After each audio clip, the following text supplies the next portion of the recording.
Hi everyone, Bruce here again. It's May 21st. I want to give you an update again for this week. And my goal is to tell you 5 things or focus on 5 things in 5 minutes. So here we go.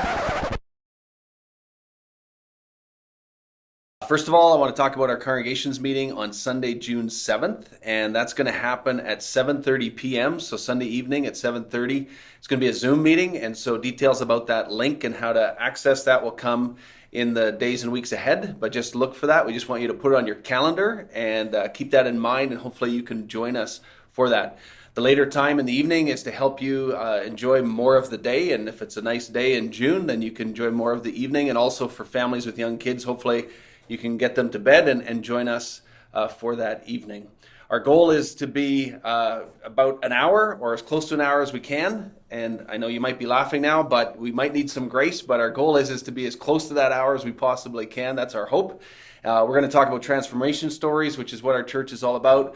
We're going to give some site-specific updates related to just the COVID pandemic and some of the adjustments that we are having to make. We're going to give a financial update. Council's also going to have some council affirmations of people who are joining council and continuing on. And then also council will be bringing some initial recommendations of some of the use of our green space funds. So really encourage you to come out and be a part of that on Zoom.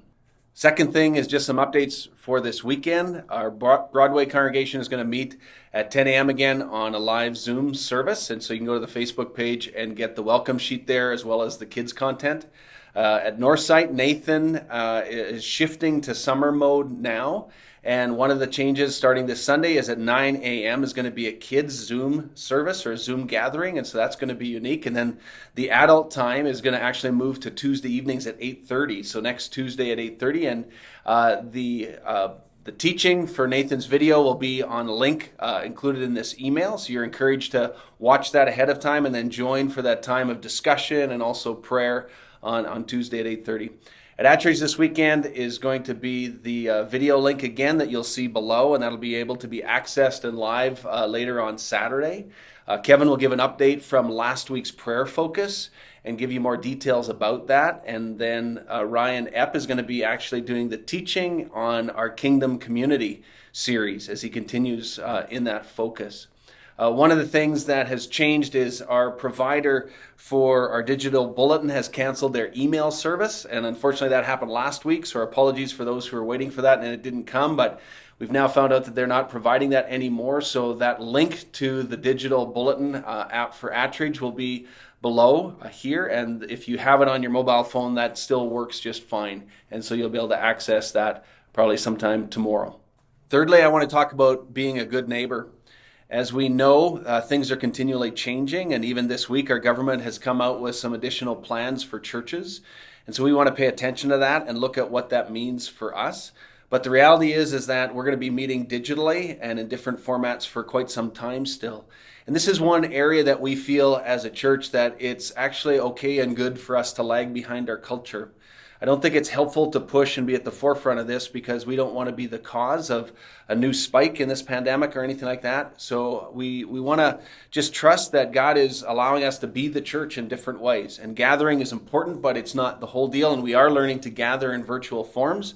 And so that will continue for some time, but we'll keep you updated in terms of the changes that continue to unfold. And again, at our congregations meeting, we'll give you further updates about that. Fourthly, I just want to give a shout out to our small group leaders.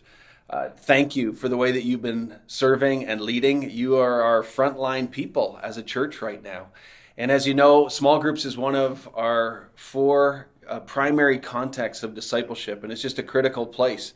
And you as small group leaders have been engaging our congregations in all kinds of ways at each of our sites.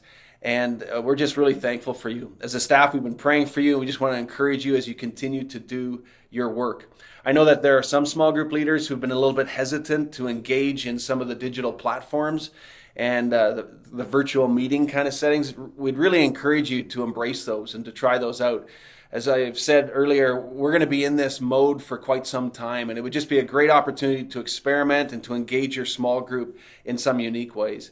If you're wondering about how to lead your small group or some things you can focus on, I just encourage you to think about our 4 discipleship steps as you think about creating community. And we're learning how to create community online in lots of different ways. And one of the ways that you create community is you actually have a common demanding task. And we've talked about that quite often.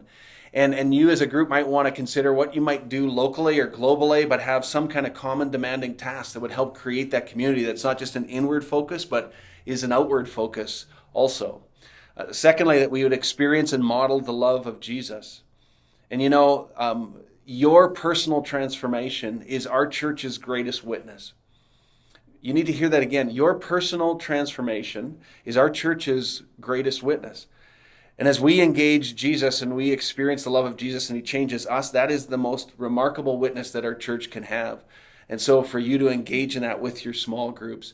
Thirdly, train one another in obedience. We talk about that as a discipleship step. I just had a conversation with the small group leader the other day who was so encouraged and excited because their small group had met online and they had a couple of people in their group who are new believers and had never prayed out loud before.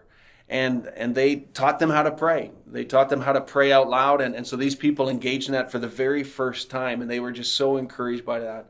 What a great example of training one another in obedience.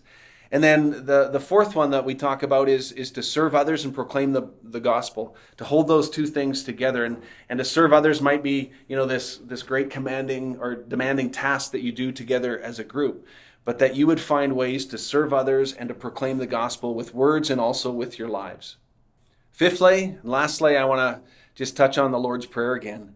I've been walking through the Lord's Prayer during these weeks and these updates, and as you know, the Lord's Prayer goes, Our Father in heaven, hallowed be your name. Your kingdom come, your will be done on earth as it is in heaven.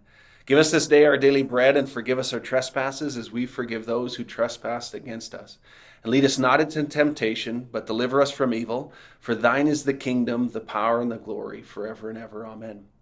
And that whole idea of thine is the kingdom, or yours is the kingdom. I want us to focus on that, the kingdom room this week. That you would enter the kingdom room of prayer. That as we live in a world where there are so many competing kingdoms, the kingdom of self, the kingdom of self-sufficiency, so many other things that we're realizing kind of go against the kingdom that God calls us to, but that we enter the kingdom of hope, the kingdom of promise, the kingdom of fulfillment that is found in Jesus. I want to read from you just a passage in Psalm 145, and it's a passage that talks about this kingdom room.